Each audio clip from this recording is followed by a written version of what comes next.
Let me finish tonight with the right to vote. The right to vote. It's not just about the power of the voter himself or herself. It's about whether the power of those who hold office is legitimate or not. Let's get to the basics of democracy. Somebody has to. True authority, as opposed to the simple brute force of any government to control the army, the police, pass laws, collect taxes, comes from being elected by the people. True authority in a democracy is to be chosen by the people. The essential basis of its power is being elected in the first place. So when you deny the people the right to vote, guess what? You destroy the legitimacy of those in office. If blacks are kept from voting, if young people are kept from voting, who can say they've been duly and legitimately elected? Who can say? Who can say that they hold true authority to make the powerful moral decisions of government? I think I know why the Republicans in so many states are working to make it harder for blacks and young people to vote.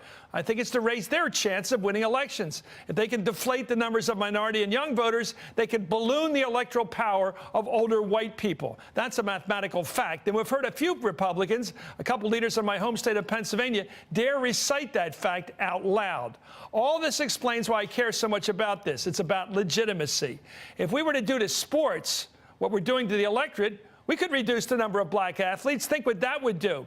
Would the NBA and the NFL retain their status they do have now as comprising the best players available? Would they? Or would they be the arenas that can no longer make that claim, can no longer have the legitimacy, the true authority they have today as being the best arenas for the best players? So tell that to those out there grimly and crudely limiting the participation of African Americans in our democracy. Tell them that regardless of what happens in any particular election, that you are ready to compete fairly and squarely on the political playing field, that you would rather lose an election than cheat.